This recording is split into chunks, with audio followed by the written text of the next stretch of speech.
Hello mga kainday ko! Ayan, another day, another entry na naman tayo for today's video. Siyempre bilang isang content creator, kailangan talaga tayo may entry araw-araw. Hindi pwedeng tatamad-tamad dahil paano tayo kikita? Ay, taray, may pag-ganar! Wow! Sobrang saya nga namin ngayon ni Dudong Kalib mga kainday ko dahil sa wakas ay gagraduate na siya. Hindi sa paralan mga kainday ko, kundi sa pagpapabaksin niya sa anti-rabies. Tuwang-tuwa nga kami dyan kasi sabi namin sa wakas hindi na kami gigising na sobrang aga. Ay tari, may pag-ganar! Charis lang po. Maaga naman talaga nagigising ang inyong Inday Maria kaso ang inyong Dudong Kalib ay ngayong nagpapabaksin siya ay talaga namang nadadamay siya. Hindi kasi pwedeng pumunta ng tanghali doon dahil alam nyo naman sa mga public hospital ay talaga namang pila. At syempre hindi mawawalang entry namin habang bumabiyahe kami dahil bilang isang content creator kailangan namin ng dagdag long video. Siguro naman nakaka-relate dyan ang mga gumagawa ng mga long video araw-araw. Ay daray, may pag-ganar! Medyo hindi nga maganda ang mood dyan ni Dudong Kalib mga kainday ko kasi alam na naman yung masasaktan siya. Masasaktan na naman siya ng mga doktor na lagi niyang inaaway doon sa may Valenzuela. At eto, syempre nag-teleport na naman ang yung Dudong Kalib. Agad na nga kami nakarating dito sa may Valenzuela Hospital at paakyat na kami sa may Animal Bites. Ang sabi ko sa kanya magdahan-dahan siya dahil alam niyo naman ang yung Dudong Kalib ay takot na takot talaga sa tiles. Ewan ko ba sa batang ito ay madalas naman nakaka-encounter ng mga tiles. Siguro ayaw lang talaga niya yung mga malalaki. Ay taray, may pag-ganar! At hello Valenzuela Hospital, bye-bye! Hindi na nga muna kami babalik dyan dahil alam naman na sobrang grabe talaga yung sakripisyo namin sa pila.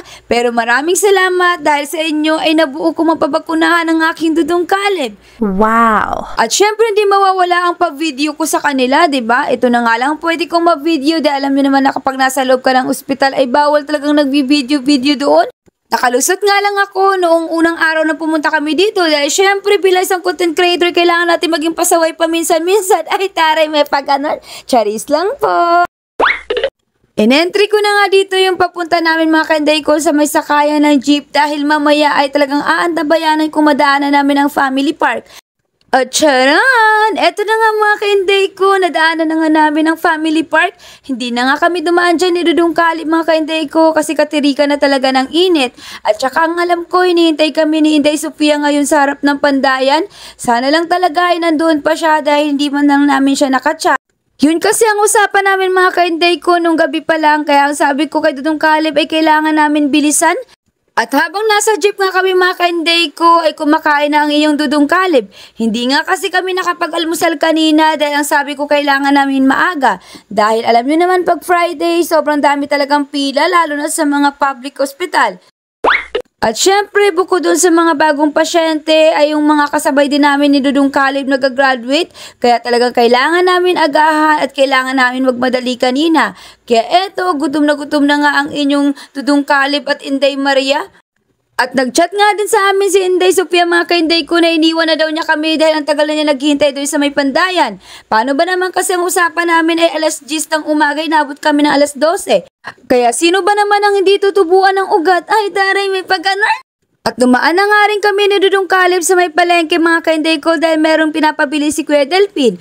At eto, charan! Nandito na nga kami agad sa may kanto, di ba?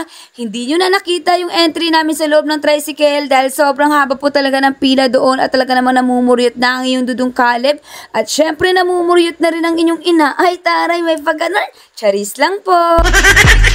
So yun lang po mga kainday ko sa mga kapwa ko content creator na lagi kami sinasamahan sa mga lakad namin sa aming mga long video ay lubos po ako nagpapasalamat dahil sa inyo ay nakakagain kami ng views. Hindi man ganun kalaki ang kita pero hindi po talaga ako titigil hanggat hindi ako nakaka-million views. Sana ganun din mga kainday ko ang maging mindset ninyo bilang isang content creator.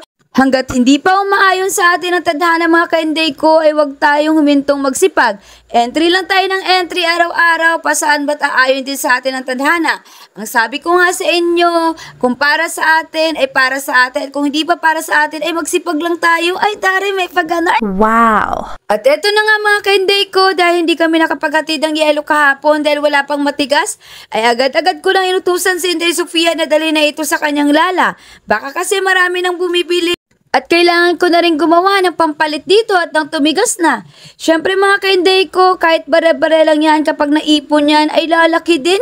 Katulad din sa pagiging isang content creator natin, yung mga naka-hold natin ng mga earnings dyan, kahit pa bare-bare lang yan, kapag naipon yan ay mapipayout at mapipayout din natin yan. Kaya wag tayong mawala ng pag-asa, entry lang tayo ng entry. Hindi man sa ngayon buwan-buwan sa sahod, darating din ang panahon mga kainday ko na yung mga minamanifest natin na buwan-buwan sa sahod at makakapundar ay talaga namang makakamit natin yan. Basta magpatuloy lang tayo at huwag tayong huminto. Ay, talaga naman. Wow. At eto na nga mga kainday ko, ang unang ulan sa buwan ng Mayo. Kaya tuwang-tuwa nga ako dyan at ang sabi ko kay Inday Sofia ay entryhan niya ng video. Medyo masakit kasi ang ulo ko mga kainday ko, pero kung hindi masamang pakiramdam ko ay talaga namang umentry ako ng ligo dito.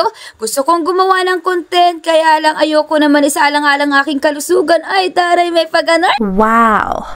Basta kayo mga kainday ko, huwag kayong mawalan ng pag-asa. Kung kayo ba ay nag-uumpisa pa lang, umatagal na, wag kayong magsasawang umentry at wag kayong magmadali. Dahil kung para sa atin, ay para sa atin talaga yon.